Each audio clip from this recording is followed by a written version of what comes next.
மோடி இந்தியாவோட பிரைம் மினிஸ்டரா 3வது முறையா பதவி ஏற்றுட்டு இருந்த அதே நேரத்தில் ஜம்மு காஷ்மீர்ல ஒரு டெரரிஸ்ட் அட்டாக் அப்படிங்கிறது நடந்திருக்கு. ஜம்மு காஷ்மீர் அப்படின்னா இதை மாதிரி அட்டாக் அப்படிங்கிறது ரொம்ப யூஸ்வலா நடக்கும் தானே அப்படின்னா ஆமா நடக்கும் தான்.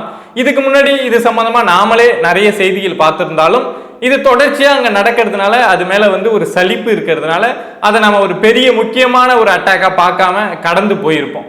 ஆனா நேத்தி நடந்த அட்டாக் அப்படிங்கிறது அவ்வளவு சாதாரணமா நம்ம கடந்து போகக்கூடிய ஒரு அட்டாக்கா இருப்பதற்கான வாய்ப்பு இல்லை.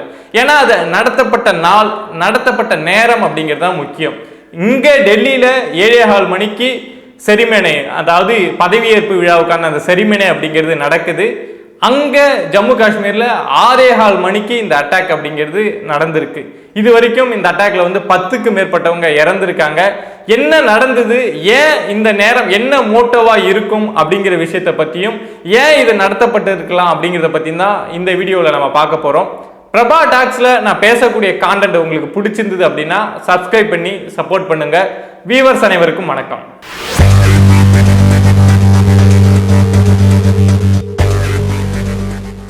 இந்தியாவை பொறுத்த வரைக்கும் நேத்திக்கு அப்படிங்கிறது ரொம்பவே ஒரு முக்கியமான நாள். அடுத்த 5 வருஷம் இந்தியா எதை நோக்கி போகுது, எதுல பயணப்பட போகுது, எதுல வளர்ச்சி பாதையை நோக்கி பயணிக்க போறோம் அப்படின்னு பல்வேறு யோசனைகளோட அடுத்த 5 வருஷம் இந்தியா எப்படி இருக்க போகுது அப்படிங்கிறது எல்லாமே மோடி அவர்கள் பதவியேற்பு இந்த விஷயத்துல நடக்கக்கூடிய விஷயம். ஸோ அது இந்தியாவுக்கு ஒரு முக்கியமான நாளா கருதப்படுற அதே டைம்ல ஜம்மு காஷ்மீர்ல அந்த நேரத்துக்கு கொஞ்ச நேரத்துக்கு முன்னாடி இந்த அட்டாக் அப்படிங்கிறது நடந்திருக்கு. உத்தரப்பிரதேசம், ராஜஸ்தான், டெல்லி அப்படின்னு பல்வேறு பகுதியில் இருக்கக்கூடியவங்க எல்லாம் ஒன்று சேர்ந்து அங்க ஜம்மு காஷ்மீர்ல இருக்கக்கூடிய புனித கோவில்களை பார்ப்பதற்காக இங்கேருந்து பஸ் எடுத்துட்டு போயிருக்காங்க. அதுல இருந்த யாத்ரீகர்கள் இல்லைன்னா புனித பக்தர்கள்னு சொல்லலாம், அவங்க எல்லாம் அங்க இருக்கக்கூடிய கோயில்களை விசிட்டிங் பண்றதுக்காக போயிருக்காங்க. ஸோ அங்க ஜம்மு காஷ்மீர்ல ஒரு ஏரியாவில இருந்து பார்த்துட்டு இன்னொரு இடத்துக்கு போறப்போ ரியாசி அப்படின்னு சொல்லக்கூடிய டிஸ்ட்ரிக்ட்ல அங்க உள்ள ஒரு ஏரியாவில் இந்த தாக்குதல் அப்படிங்கிறது நடந்திருக்கு. ஸோ அந்த தாக்குதல் அப்படின்னு துப்பாக்கி சூடு அந்த பஸ்ல கண்மூடித்தனமா நடத்தப்பட்டிருக்கு. கட்டுப்பாட்டை இழந்து அந்த பஸ் பள்ளத்தாக்குல விழுந்திருக்கு. இதுல இதுவரைக்கும் ஆரம்பத்துல 7 பேர் செத்தாங்க, 8 பேர் இறந்திருக்காங்க அப்படின்லாம் சொல்லப்பட்டாலும் இதுவரைக்கும் இப்போ செய்தி என்னன்னா 10க்கு மேற்பட்டவங்க இது வரைக்கும் இறந்திருக்காங்க. அதுல ஒரு சின்ன பையனோட போட்டோலாம் பார்க்க முடியுது. இதை தாண்டி பஸ்ல இருந்த எல்லாருமே இன்ஜூர்ட் அப்படின்னு ஹாஸ்பிட்டல்ல சேர்க்கப்பட்டிருக்காங்க. இந்த விஷயம் எப்படி இந்த அட்டாக் நடந்தது அப்படிங்கிறது இன்னும் ஒரு கேள்விக்குறியாவே இருக்கு. பொதுவா இதை மாதிரி ஒரு அட்டாக் நடக்குது அப்படின்னா ஏதோ ஒரு தீவிரவாத அமைப்பு நாங்க தான் இந்த அட்டாக்கை நடத்தணும், எங்களுடைய மோட்டோ இதுதான், எங்களுடைய டிமாண்ட் இதுதான் அப்படின்னு சொல்லுவாங்க. ஆனா இந்த அட்டாக்கை பொறுத்த வரைக்கும் யாரும் இன்னும் பொறுப்பேற்கவே இல்லை. என்ன மோட்டோவா இருக்கலாம் அப்படின்னா, இங்க இந்தியாவோட ஒரு முக்கியமான பிரதமரா மோடி 3வது முறையா பதவியேற்கிறார். இதுக்கு கூடவே 72 மினிஸ்டர்ஸ் பதவியேற்கிறாங்க.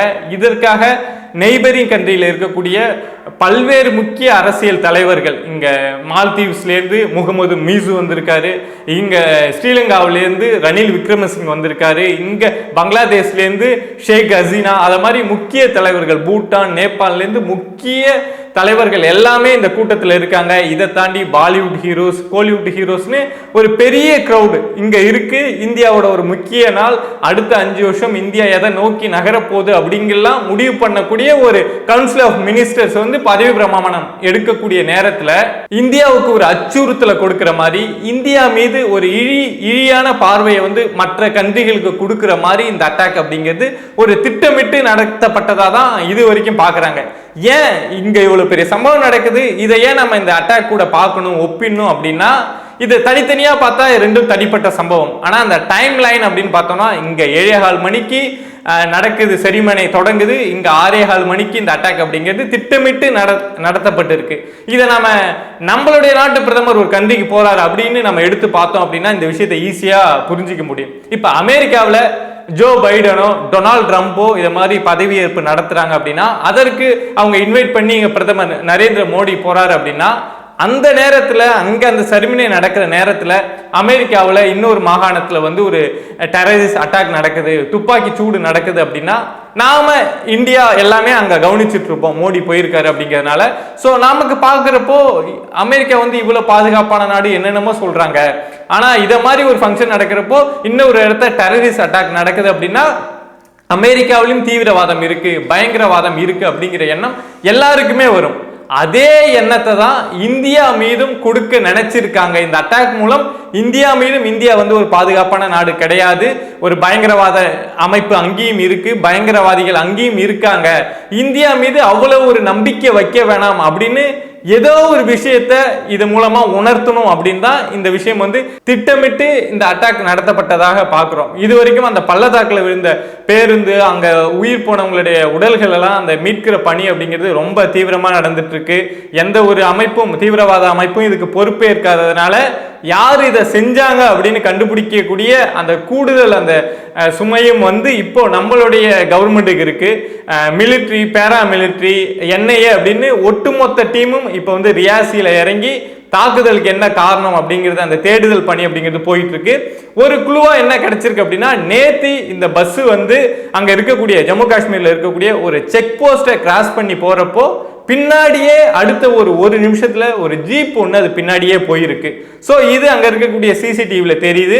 அந்த ஜீப்ல இருந்தவங்க தான் இந்த பஸ்ல வந்து இந்த அட்டாக்கை நடத்தி இருக்கலாம் அப்படின்னு இது வரைக்கும் ஒரு கணிப்பா சொல்றாங்க. ஆனா யாரு நடத்தினாங்க, எந்த தீவிரவாதி அமைப்பு நடத்தினாங்க அப்படிங்கிறதுக்கு எந்த ஒரு குழுவும் இன்னும் கிடைக்கல. இந்தியா மீது ஒரு களங்கத்தை ஏற்படுத்தணும், இந்தியாவிலும் தீவிரவாத பாதிப்புலாம் இருக்கு, பயங்கரவாதம்லாம் இருக்கு அப்படின்னு எதையோ ஒன்று ஒரு செய்தி எங்க கன்வே பண்ணணும் அப்படின்னு நினைச்சுதான் இந்த அட்டாக் நடத்தப்பட்டிருக்கு. ஸோ இந்த விஷயத்த இப்ப திரும்ப எப்படி நம்ம அரசு ஹேண்டில் பண்ண போறாங்க அப்படிங்கிறது தான் முக்கியம்.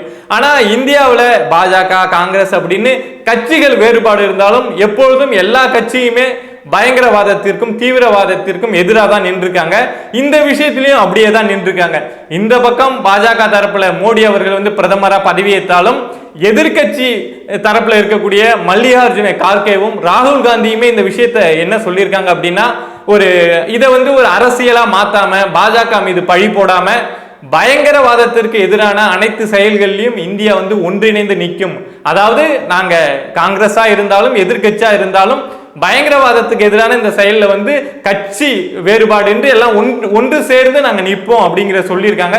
சோ இந்த விஷயத்தை வச்சு நம்ம புரிஞ்சுக்க முடியும் இந்தியா வந்து பயங்கரவாதத்திற்கும் தீவிரவாதத்திற்கும் எந்த அளவுக்கு எதிராக இருக்குன்னு. ஆனா அப்படி ஒரு பின்பம் இந்தியாவுக்கு இருக்க கூடாது அப்படிங்கிறதுனாலே தான் இந்த அட்டாக் நடத்தப்பட்டிருக்கு. அதை யாரு செஞ்சாங்க அப்படிங்கிறது தான் கேள்வி. இங்க இந்தியாவில் இருக்கக்கூடிய மற்ற நாடுகள் மாதிரி இந்தியாவில் இருக்கக்கூடிய மக்களும் சரி, அரசியல் தலைவர்களும் சரி, எப்பொழுதும் அது நேரு காலம் தொட்டே நமக்கு வந்து தீவிரவாதம், அந்த பயங்கரவாதத்தின் மீது பெரிய நமக்கு ஈடுபாடு கிடையாது, அதுல விருப்பமே கிடையாது. இந்தியா எப்பொழுதும் அத மாதிரியான ஒரு நாடாதான் இது வழிக்கும் பயணிச்சிருக்கு. இங்க இருக்கக்கூடிய மக்களும் அப்படிதான் இருந்துட்டு இருக்காங்க. இந்த விஷயத்தை பொறுத்த வரைக்கும் நம்ம என்ன அப்படின்னா, இப்ப சமீப காலமா பாக்குறோம் இந்தியா வந்து பாகிஸ்தானுக்கு பதிலடி கொடுக்குது, தீவிரவாதிகளை வந்து இங்க சுட்டு கொன்னாங்க அப்படின்லாம் நம்ம செய்தி கேள்விப்படுறோம். நாம இந்த விஷயத்தை எப்படி பார்க்கிறோம் அப்படின்னா, நாம இது தொடர்பா ஒரு விஷயம் படிச்சதுதான் நமக்கு நினைவுக்கு வருது. வன்முறைக்கு எதிரான வன்முறை அப்படிங்கிறது அதுவும் ஒரு வகையான அகிம்சை தான் அப்படின்னு படிச்சிருக்கோம். ஸோ இந்தியா இதுக்கு என்ன நடவடிக்கை எடுக்க போறாங்க, எதற்காக இந்த அட்டாக் நடத்தப்பட்டது அப்படிங்கிற விரிவான செய்தியை வந்து அடுத்து ஏதாவது கிடைக்குதா அப்படின்னு பேசுவோம். We'll see you on next video. Bye viewers.